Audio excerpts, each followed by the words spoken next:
Hey guys, it's me, Max. Today is April 26th, and my password is sunset.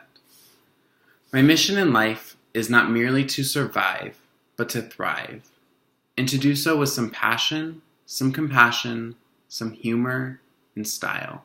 Maya Angelou. There are so many times in life that you think you're on the right path. You have the right job, the right significant other, the right car. You think that it cannot get any better than that particular moment. Until life throws a curveball your direction. You suddenly find yourself questioning the future you planned when everything was going right. Will that right person be the right person for you always? Will that right job be the one that leads you to success?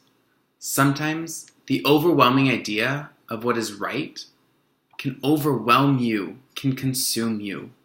Well, for my best friend Kaylin, it did. Did you know that suicide is the 10th leading cause of death in the United States? How can the 10th leading cause of death be something that seems so controllable, so tangible? Today, I'm going to talk to you about some statistics of suicide, as well as share a personal story about how suicide has affected me firsthand. And lastly, how you can take a role in helping prevent suicide.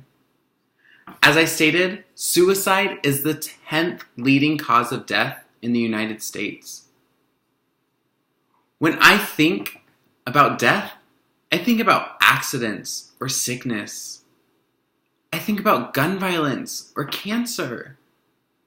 I don't immediately think about suicide, someone taking their own life. Personally, I'm afraid of death, so the thought of death it scares me. And to think that to some people it happens, and suicide is just so, it seems like that's the only hope for them. That scares me. Each year, over 44,000 Americans die from suicide. Ages 15 to 24, the ratio is 200 to 1.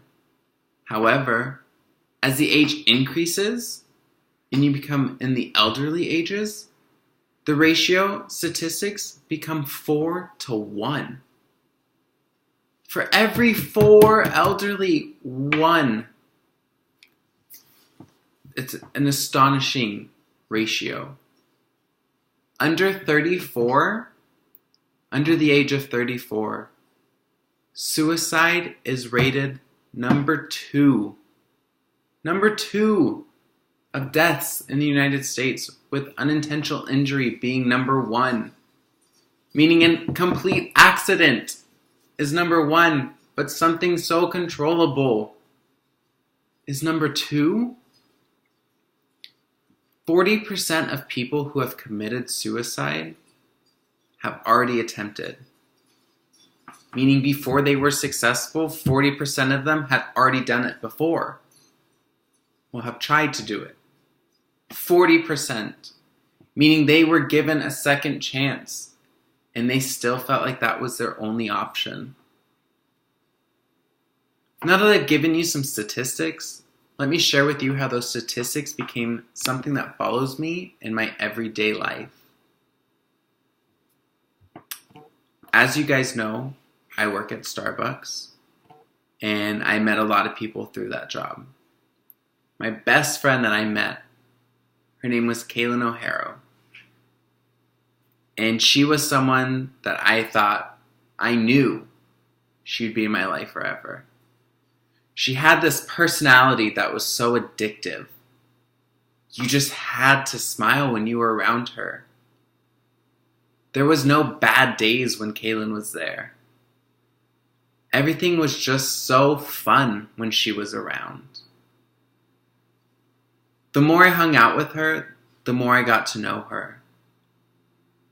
I found out what her childhood was like, how that shaped her into the person she is today. And when I would go out with her and I would think and wonder why she's acting a certain way and why she's being so coy towards certain people, it's because she She had this shell, and she didn't want to come out of it necessarily because she was afraid.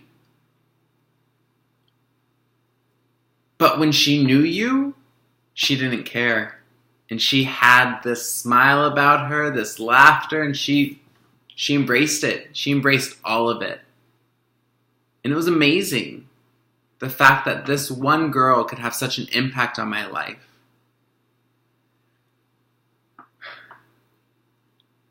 As our friendship grew, so did our conversations. And I found out that she was actually very ill. She was diagnosed with 3 different autoimmune diseases. And then she got arthritis. And up until the last month that she was alive, she was diagnosed with brain cancer behind her right eye. The autoimmune diseases that she had caused her to have seizures. And if you've never experienced someone having a seizure,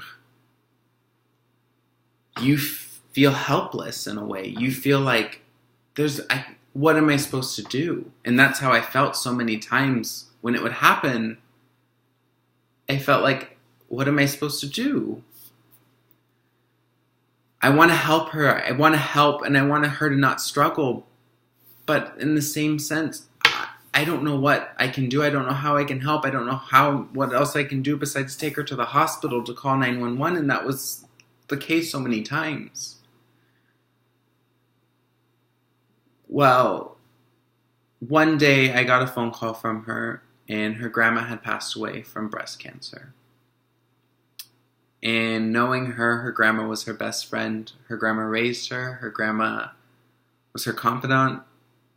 Her grandma was someone that I grew to love because she was just so inviting and so passionate about everything. And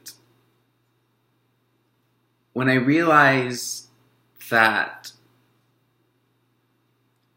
not when I realized, but when she had told me that her grandma had passed away, I knew that this would affect her on top of everything else that was happening with her. I knew that with Kaylin, she was already fragile, although the picture she liked to paint, she wasn't. I knew she was. So after her grandma passed, she went to move in with her aunt in Chino, which was about a 25-minute drive to me. That didn't matter. It didn't stop our friendship. She ended up transferring out to Chino. Also didn't stop our friendship because I would just drive out there and study at her store to spend time with her. She told me that she was seeking out therapy, and I thought that was amazing because she took initiative. Come to find out, she didn't seek out the therapy. She had to do therapy because of her doctor. It was part of a treatment for her. And when she was telling me about these therapy classes, I just thought to myself, I never told her, but I just thought, like, you don't belong there. That's not who you are. You don't think about putting the gun down at night because it's not your time. You don't think about taking too many pills because that's not who she was to me.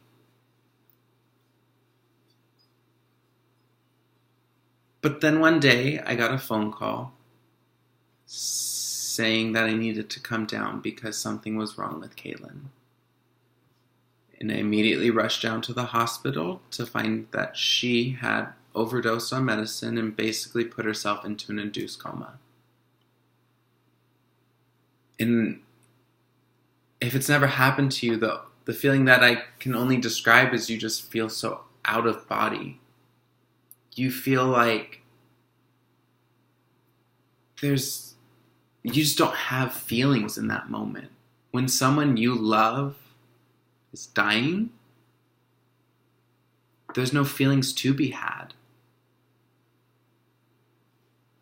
And it's something that hurts. It's something that also makes you feel numb. And it's just undescribable. And that night she passed away. And it didn't sink in that day, that week, or the week after that.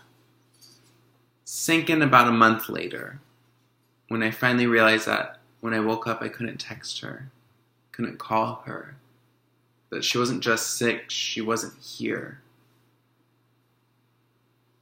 And from that moment, I am now one of those people who was affected by suicide. And I had always heard stories and always thought, wow, that's horrible. But I couldn't understand it. I couldn't be empathetic because I didn't experience it. And now I knew what it was like. I knew what that feeling was. So now hearing how suicide has affected just one person, what can you do to turn a positive spin in regards to suicide?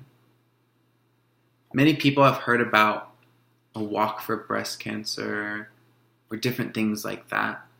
Did you know that the American Foundation for Suicide Prevention puts on a walk event as well? They also do things called Paint for Prevention, and it's much like a paint the night, like a wine and paint night. And it's something just to bring the community together. It's something that just allows those who have been affected, those who struggle, and those who want to know more. It gives them a common place to meet, to ask these questions, to be heard. It's pretty amazing. And so for me, as I end this speech, I hope that I've been able to touch at least just one person. I hope that one person from this speech chooses to do something about suicide, because if that one person can touch another person, after you know, it's a domino effect. Now, I challenge you to be more empathetic to those around you.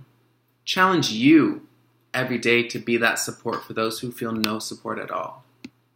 And lastly, I challenge you to be the difference.